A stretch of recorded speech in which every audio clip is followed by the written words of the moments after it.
आज की भागदौड़ भरी जिंदगी में गलत जीवन शैली से होने वाली बीमारियां तेजी से बढ़ रही हैं। जीवन शैली से जुड़ी बीमारियों को लोगों की जीवन शैली से जुड़ी बीमारियों के रूप में परिभाषित किया जा सकता है। ये रोग गैर संचारी रोग हैं। वे शारीरिक गतिविधियों की कमी, अस्वस्थकर भोजन, शराब, मादक द्रव्यों के सेवन के विकारों और धूम्रपान, तंबाकू के कारण होते हैं, जिससे हृदय रोग, स्ट्रोक, मोटापा, टाइप 2 मधुमेह और फेफड़ों का कैंसर हो सकता है। जैसे जैसे देश अधिक औद्योगिकृत होते जाते हैं और लोग लंबे समय तक जीवित रहते हैं, वैसे वैसे बार बार होने वाली बीमारियों में से अल्जाइमर रोग, गठिया, एथेरोस्क्लेरोसिस, अस्थमा, कैंसर, पुरानी जिगर की बीमारी या cirrhosis, chronic obstructive pulmonary disease, colitis, irritable bowel syndrome, type 2 diabetes शामिल हैं। हृदय रोग, उच्च रक्तचाप, चयापचय सिंड्रोम, क्रोनिक किडनी विफलता, ऑस्टियोपोरोसिस, पीसीओडी, स्ट्रोक, अवसाद, मोटापा और संवहनी मनोभ्रंश। और आज इसी विषय पर बात करने के लिए हमारे साथ हैं निमिषा कैंसर क्लिनिक के संस्थापक डॉक्टर नीरज टंडन जी। मैं डॉक्टर नीरज टंडन यहाँ पे निमिषा कैंसर केयर क्लिनिक,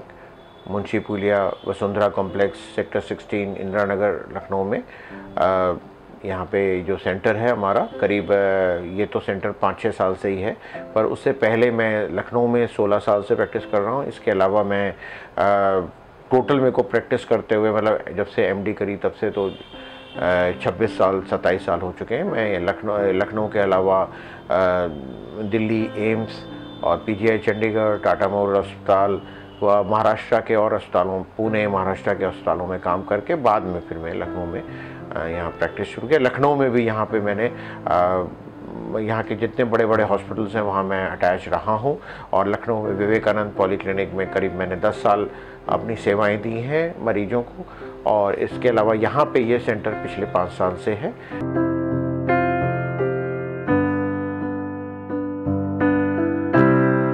इसमें ये इम्पॉर्टेंट है कि लाइफस्टाइल से आप क्या समझते हैं, यानी आजकल की हमारी रोज़मर्रा की भाग दौड़ वाली ज़िंदगी, जिसमें हमें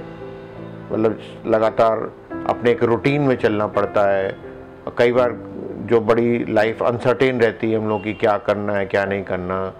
तो उसमें हम हो सकता है कि हम अपने कुछ ऐसे जल्दबाजी में कुछ खाने पीने पे ना ध्यान देकर अपना जल्दी में कुछ ऐसे ही जंक फूड वगैरह खा लिया, या कुछ ऐसी चीज़ खा ली जिससे कि हमारा इधर उधर का खा लिया, मतलब जो नॉर्मली घर का नहीं खा पाया, बाज़ार का खा लिया, तो उससे कुछ ऐसी चीज़ें हमारे उसमें आ जाती हैं जिसमें एक्सेस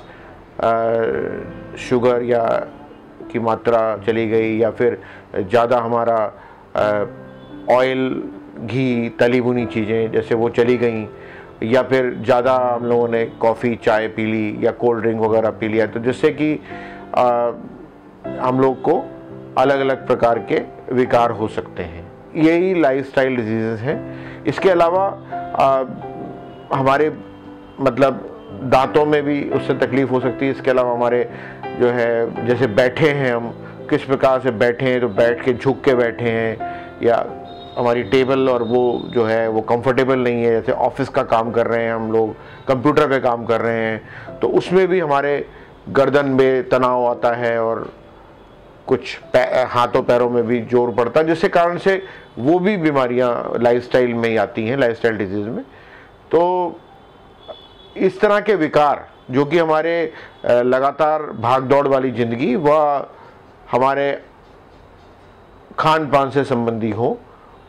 वो उसको हम लोग लाइफस्टाइल डिजीज कहते हैं। जीवन शैली की बीमारी का जल्द ही कार्यबल और स्वास्थ्य देखभाल की लागत पर असर पड़ सकता है। इन गैर संचारी रोगों का इलाज करना महंगा हो सकता है। रोगियों के स्वास्थ्य के लिए प्राथमिक रोकथाम प्राप्त करना और इन गैर संचारी रोगों के शुरुआती लक्षणों की पहचान करना महत्वपूर्ण हो सकता है। अगर लोग अपनी जीवन शैली में सुधार नहीं करते हैं, तो इन जीवन शैली की बीमारियों के पूरे वर्षों में बढ़ने की उम्मीद है।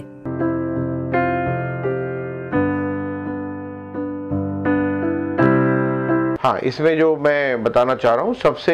मतलब हमारी जो जैसे मैंने बताया कि रोज़मर्रा की भागदौड़ की ज़िंदगी से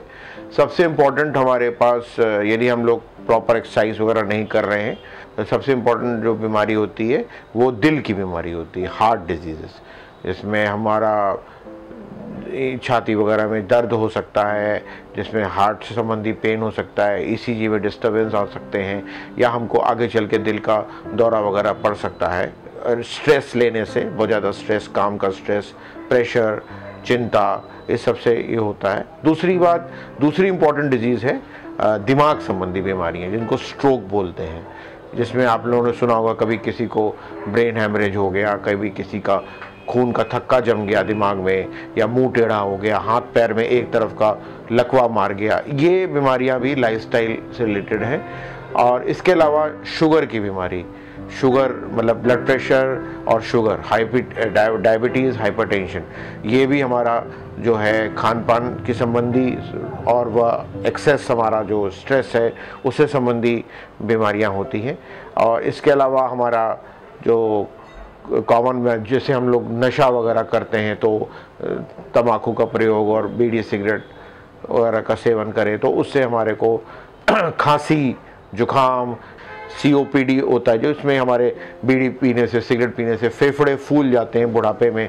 जैसे वो खांसी हमेशा करता रहता है आदमी, तो वो ये भी एक, और समय समय पे जब मौसम बदलता है तो उनको इन्फेक्शंस हो जाता है, तो ये भी लाइफस्टाइल डिजीज़ है जिसको COPD कहा जाता है। तरह तरह के कैंसर्स जो हैं, कैंसर जो विकार हैं जिसमें आपका मुंह, गले का, जवान का,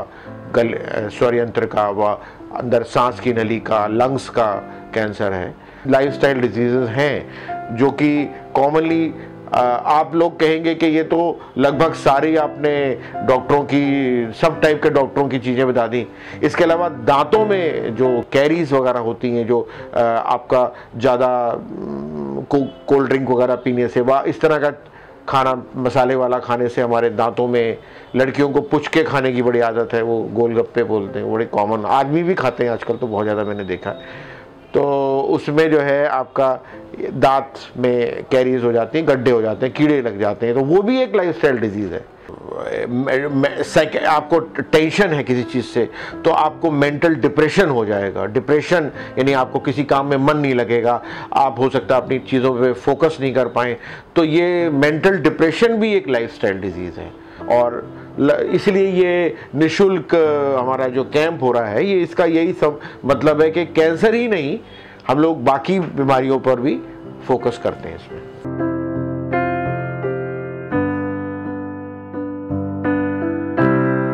ये हर महीने में कोई ना कोई कैंसर का मंथ होता है, पर ये जो ब्रेस्ट कैंसर है ये अक्टूबर मंथ में ज़रूरी होता है, ये मतलब इम्पॉर्टेंट है, ब्रेस्ट कैंसर अक्टूबर में होता है। तो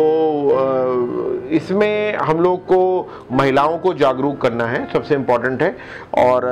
जैसे कि आपने लाइफस्टाइल डिजीज़ के बारे में पढ़ा, तो उसमें भी महिलाओं में भी मतलब जो ज़्यादातर ये विकार मोटापे से रिलेटेड है, हमारा जो ओबेसिटी है इससे कैंसर रिलेटेड होता है। तो और एक्सरसाइज ना करना और आराम से मतलब बैठे रहना, या मतलब उसमें वो नहीं करना एक्सरसाइज वगैरह, तो उससे जो है फैट जमा हो जाता है। तो इसमें भी, और सबसे इम्पोर्टेंट बात है कि हार्मोन की गड़बड़ी से भी, महिलाओं में जो हार्मोन की गड़बड़ी होती है उससे भी स्तन में तरह तरह की गांठें हो जाती हैं, और उससे जो कि हालांकि सारी गांठें कैंसर की नहीं होती, पर इससे भी कैंसर बन सकता है हाई ईस्ट्रोजन लेवल से। आंतों का कैंसर, इसको कोलोन कैंसर कहते हैं, जो लैट्रिन की आदतें के बारे में बताया जाता है कि लैट्रिन में खून तो नहीं आ रहा है, या फिर उसमें जो आपका लैट्रिन आ रही है उसका शेप तो नहीं बिगड़ गया है, आपको करने में दिक्कत तो नहीं होती, कब्ज तो नहीं रहती, कभी कब्ज कभी डायरिया तो नहीं जाता। तो ये कोलोन या छोटी आंत या बड़ी आंत का कैंसर होता है, या लैट्रिन के रास्ते का भी कैंसर होता है, जिसे एनल कैनाल बोलते हैं। तो ये भी एक लाइफस्टाइल कैंसर है जो कि ज़्यादा मसाले और मिर्च खाने से भी संबंधी है, और इसमें आपका पाइल्स और ये जो बवासीर हो जाती है वो भी आगे जाके कैंसर बन सकती है। हड्डियों से संबंधित जो कैंसर है वो भी लाइफस्टाइल डिजीज़ में आते हैं। तो इस तरह से बहुत सारे हमारा प्रोस्टेट कैंसर है, ये भी इम्पॉर्टेंट है लाइफस्टाइल डिजीज में। खान पान से संबंधित हमारे पेट का कैंसर, पित्त की थैली का कैंसर और आपका जो पेनक्रियास का कैंसर, ये सारे लाइफस्टाइल डिजीज में आते हैं और ये तरह कैंसर्स हमारे खान पान से रिलेटेड हैं। सिर्फ हमारा मुंह और गले का जो कि तंबाकू से संबंधित कैंसर है उसी पे हम फोकस ना करें और ब्रेस्ट कैंसर पे, बाकी कैंसर्स का भी ख्याल रखा जाए। देखिए, इलाज तो जो भी है स्पेशलिस्ट आपको बताएंगे, स्टेज के हिसाब से इलाज होता है जब आप पेशेंट्स को देखते हैं। पर हाँ, मैं आपको कुछ टिप्स यहाँ देना चाहता हूँ कि सबसे इम्पोर्टेंट ये है कि आप ज़्यादा जो है लेस ऑयल और मिर्च मसाले वाला खाना खाएं, तला होना चाहिए कम खाएं। इसके अलावा रेगुलर आपकी एक्सरसाइज होनी ज़रूरी है, रेगुलर आपकी व्यायाम, यानी हफ्ते में चाहे 2 या 3 बार करें, चाहे मॉर्निंग वॉक करें, चाहे योगा करें, इम्पॉर्टेंट होता है योगा या मेडिटेशन, मतलब ध्यान जो है वो जिसको आसन वगैरह बोलते हैं वो इम्पॉर्टेंट है। शुगर संबंधी और ये जो डायबिटीज़ के जो सब होता है वो जो विकार होते हैं उससे खान पान का परहेज रखना चाहिए, ज़्यादा मीठी चीज़ें नहीं खानी चाहिए। इसके अलावा अपने वज़न को कंट्रोल में रखें, जो आपके मतलब कम खाएंगे तो उससे कंट्रोल में रहेगा। और